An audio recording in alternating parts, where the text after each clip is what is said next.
I think we've gone live. I think so. I'm still seeing connecting, but I Oh, think the wait. count will start going up. Yeah, I see connecting too. Huh. Why is that? Has that happened before? I don't know. Or do we need to start over? There we are. See, Oh, there we there go. we are. It looks like we're live, Joe. Yep.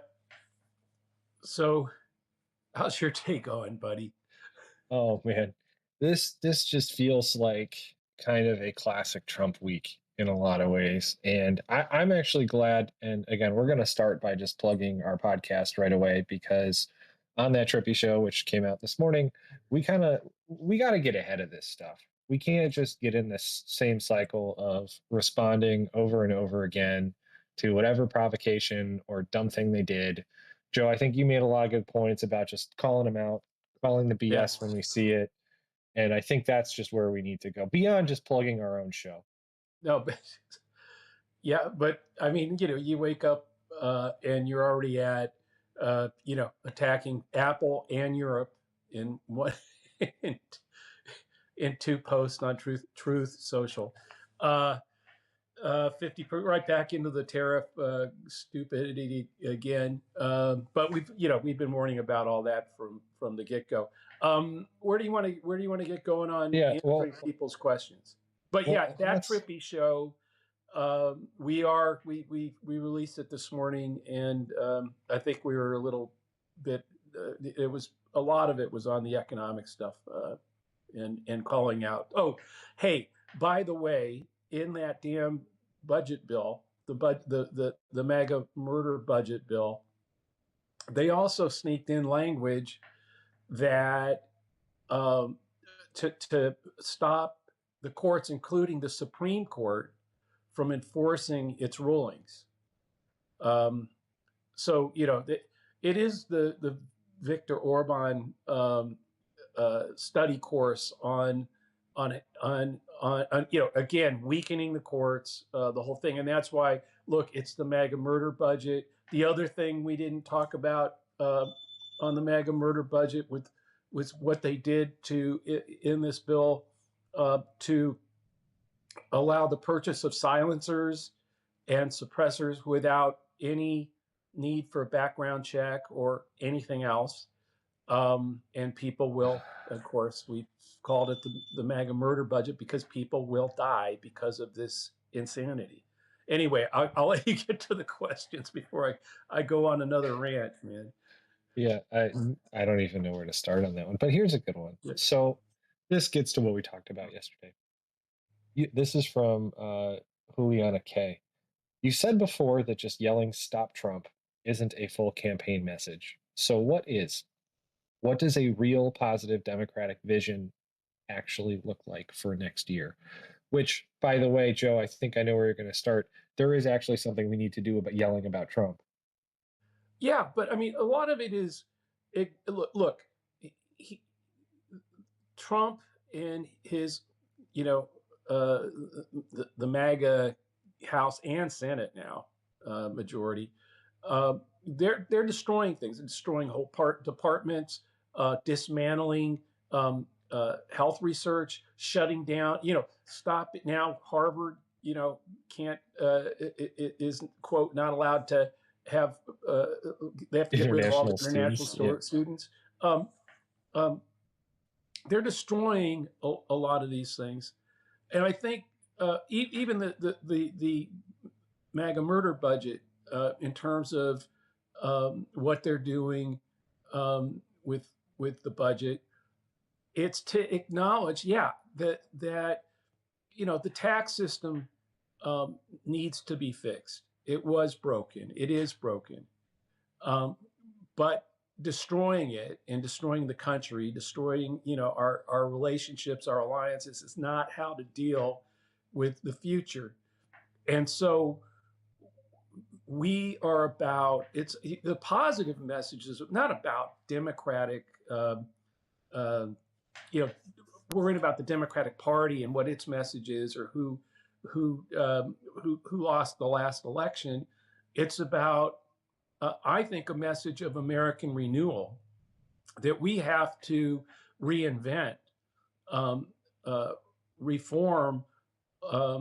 There's a big opportunity here out of this out of the ashes of destruction that that Trump is doing.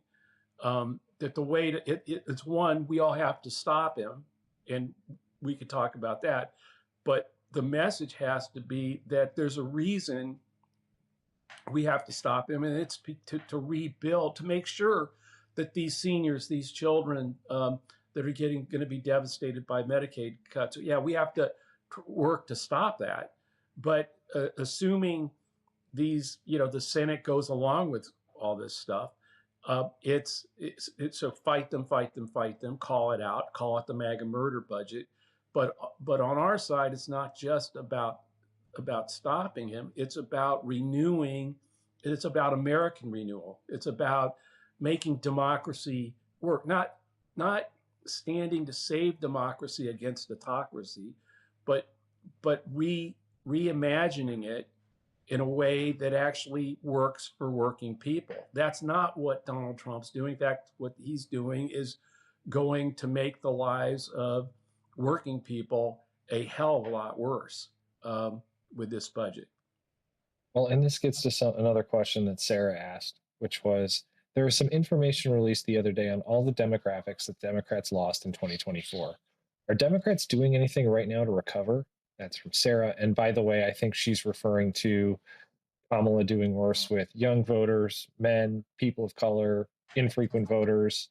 List goes on and on. I mean, also a big part of that was a Republican turnout surge compared to 20, but it gets to your point about what do we run forward on.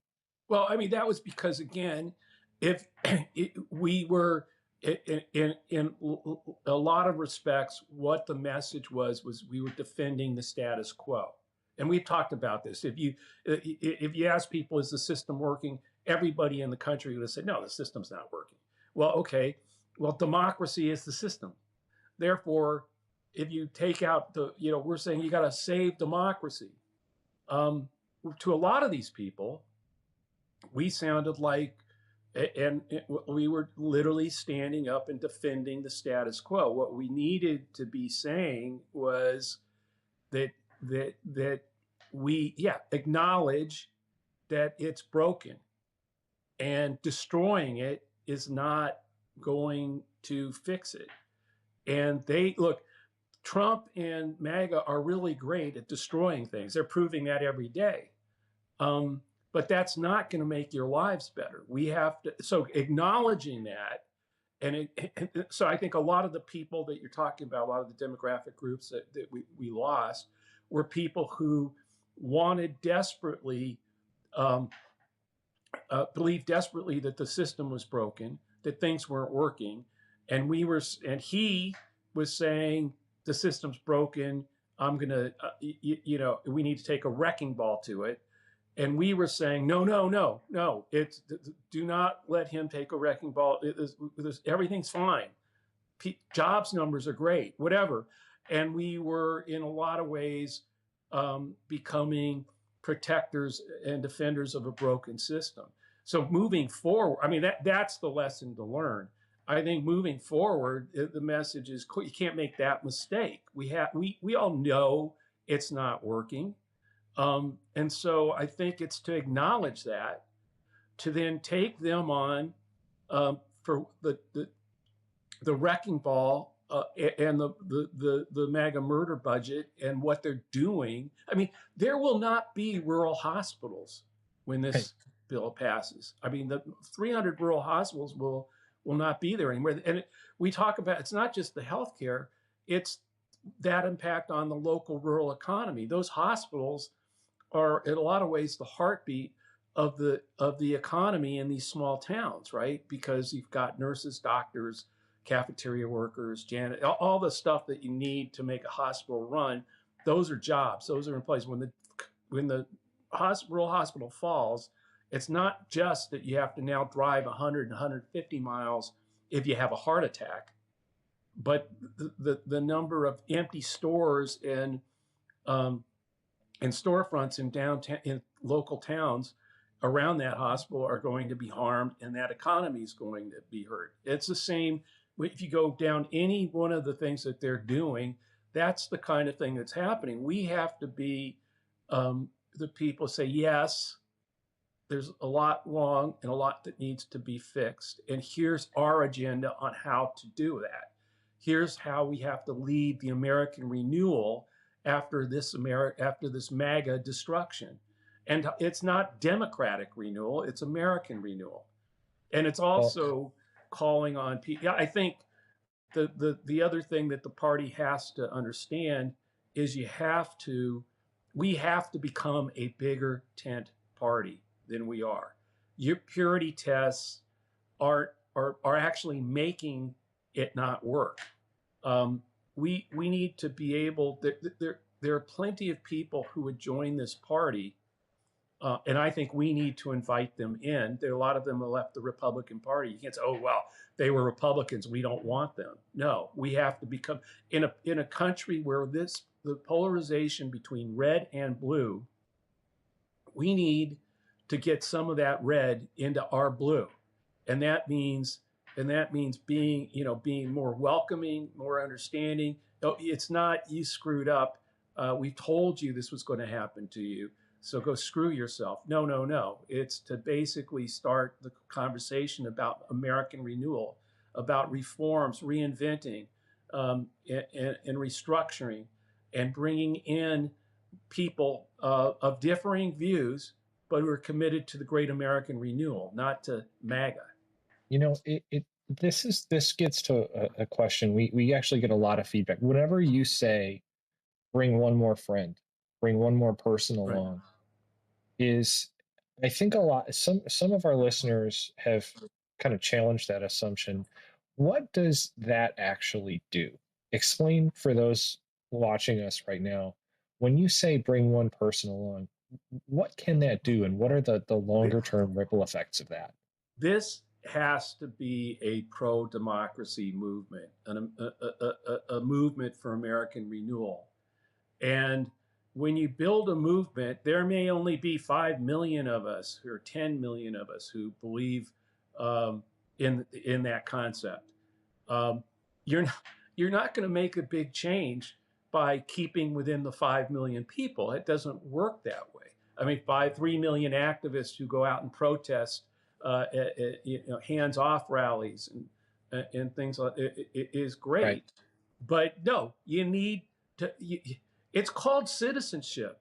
It's called the hard work of doing something, of being active to stop all this, and yes, to keep democracy, at least the lights on, as we try to fix it and make it work. And that means if there's 3 million of us out there, yeah, and everybody, well, what can I do? It's hopeless.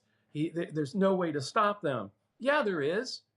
Right. Talk to your family members. Talk to your friends. Talk to the Trump person that you haven't talked to since he came down the escalator because you're so fed up with him and disgusted with him. Okay, they're starting to get a little shaky. They're starting to wonder. There's many, not all. Obviously, there's a ton who will worship him until to the end, and follow him wherever he goes. But a lot of people are being hurt. A lot of people are starting to think and wonder, did I make a mistake? And it's not to go to them and say, you made a mistake and you're never going to eat in this town again, because we're through with you. It's to say, I'm really concerned about what's going on. And if you are too, I hope you'll join me in trying to do something to make America work again together. And that's a harder job, though, than finding one more friend, one more coworker, one more family member to go with you to the next hands-off rally. I'm sure there are tons of people, many of them maybe on live right now listening to us, who think going to the hands-off rally is nice, but I don't really need to go this week or whenever the next one is. No, yeah, that's what I'm saying. Yeah. You have to go. You have the hard work of finding one more person. We have people we're a country where guys stormed Normandy and got killed, to basically that's what they did to get us to where we are today. But now I don't know, finding one more person, one more family member, one friend, to go with me to a peaceful protest, to draw more attention, which is what we need. You need to bring Right. attention, to this, so that more people who've tuned out or think, maybe there's not a whole lot to really worry about here, start to go, well, wait, maybe there is. Look at all these people. And it's well documented that if you get to 3.5% of the population of a country that's under dictatorship, not fighting it, that has been enough in case after case after case, country after country, that many people in the streets in peaceful protest has made significant change and forced the dictatorship, the authoritarian out. And so, we're at 3 million. We got to get to 12, 15 million, something like that. If everybody who's that active went out and tried to recruit more people to the movement, it's about growing a movement. They've been in this authoritarian movement since FDR. I mean, since they started the movement to end government when FDR freaked them out with the New Deal, and they've been at this and funded it, and think tanks for it, and buying networks, creating things like Fox, X, Elon buying X. They've been at this as a movement. We saw it each year as just another election, and never, they are, again, the erosion, the thing they just put in the bill to make the courts, to take weaken the courts for being able to enforce their rulings. This is a dismantling of what this country has been about. And either we stand up, we talk, we call it what it is. It's a MAGA murder budget. It's the Trump regime. He's Trump the corrupt, and we bang away on corruption. And we talk to one more friend, one more family member, one more coworker, and talk to them about these things and explain it to them and why it's important for them to go with you or to join, or just to listen to Lincoln Square Media, or listen to the podcasts that explain all this, and start one by one growing our side, the pro-democracy movement, the movement that's out there, trying to create American renewal by bringing people together, not tearing them apart. And by the way, not forcing people into red blue. The more we do the blue, blue, blue, red sucks thing, the more we help him keep everything divided, which is what the authoritarian wants. That's why, I don't know, a couple of weeks ago, I freaked everybody out when I wore the red hat and said everybody should go to these rallies and wear red hats, because I think it would just confuse the shit out of Donald Trump. You say that while I have the blue hat on. But yeah, Tottenham did win the Europa League on Wednesday. Where's my? Okay, It's around here somewhere. Hold on a second. While you're getting your hat, I got one more question to ring us out, and we got a ton more, but we got a whole episode or two more about the questions. Even the ones that have been coming in on chat, we are starting to read them. So thank you for bringing those in. I know our team will keep finding them and getting us to answer. Here's one. The word I was looking for was collate, and I couldn't think of it because you put your red hat on and my mind went blank. That's what it's supposed to do. We have to make it. Joe, the red hat should last not one. mean what everybody thinks it means when they see one. Wear a Cincinnati Reds hat. I'm not a Reds fan, but hey, Last one. Hat. Yeah. Everyone is freaking out about how messy the 2026 primaries could be, and I would add 2028. But isn't that how we actually figure out who the strongest candidates are? Aren't competitive primaries a good thing? That's from Jordan. Absolutely. That's what's been wrong. A lot of ways, that's what's wrong with the way things have been going in both parties. By the way, it's not a Democratic Party problem, but avoiding primaries is a huge mistake. That's where the ideas get fought out over. It's where a leader of the Democratic Party will emerge, and it won't emerge until there's a nominee. And 8 or 9 or 15 people fought over the nomination with different ideas, different agendas, and different messaging. And somebody who can get enough people to follow them and say, well, that's the message and the messenger we want. That will determine the direction of the Democratic Party and where we go from here. And the same with where the country goes from here. But what's happened is that both parties have, and the Democrat, like I thought, by the way, for instance, taking Iowa out of being first on the calendar was a huge mistake. People talked about how it didn't represent the American people. It wasn't diverse enough and all those kinds of things. It's a kind of a place where we need to win. And by the way, they did, if I remember correctly, all voted in the caucus to. In fact, I know that because I was there that day. Barack Obama won Iowa. So it's kind of like we do weird things that in a lot of ways, again, keep the party moving in the wrong direction and sending the wrong signals to people out there. And I think one of them is to not have primaries is we should all be encouraging, that the party should be encouraging as many primaries as possible.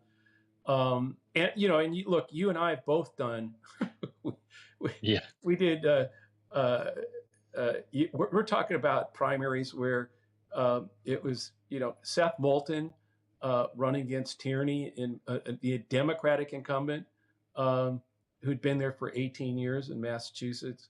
Ro Khanna, who we both worked for, challenging a Democratic incumbent and won that primary, beat the incumbent, and look at those. I mean, it's new blood and new ideas came into the party because of that, and the party resisted it. I mean, the party completely resisted it, and those were fights where, basically you were told if you did that, you were never going to eat lunch in this town again. And when that happens, you have to win, otherwise you will not eat lunch in that town again.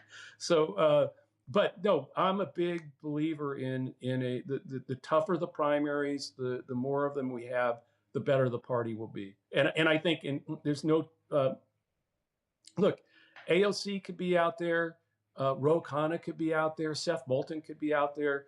I know Newsom and several others, Whitmer may or may not. I get mixed signals there, but they're going to be a whole flurry of people running, and I think that's a whole future show. Yeah. I'm for the big primaries for them. So we're running up against time today. Joe, anything you want to ring us out with? Not really, just get out there, folks. I mean, we don't have, the one thing I'd say is we can't wait till 2026. This 2026 has to be this has to be today, has to be the beginning of the end. 2026 has to be slamming the door, but with a massive outpouring that carries the House and perhaps even some surprises that takes the Senate. If we wait till 2026 to build that movement, and I'm talking about if we can get to 6 million people active out there, 12 million by 2026, we're going to slow him up, and we're going to embolden some courts out there to take a tougher position and scare the hell out of some of these MAGA members to think that they're already worried about the Medicaid cuts. Scare the living hell out of them. They have to be more in fear of us than they are of their MAGA base. That's right. The fear of us in the general. They can fear their MAGA base in that primary, but damn it, we all have to be there to crush them in 2026 in the general. That means building a movement that means, yes, find a friend, find a coworker, find one more family member, make them understand that this is the beginning of building the movement that shuts the door on them in 2026. That is a very good place to call it a day, brother. Thanks everybody for listening. Go check out everything else we're doing. We talked about the beginning, that Trippy Show. There's a Substack there. We will be publishing more on Trippy's take as well. And send us your questions. Looking forward to this next week, guys. And keep checking out Lincoln Square Media on Substack. There are plenty of shows, plenty of lives, and really good content that we hope you'll check out and subscribe. Thank you. Take care. Bye, guys.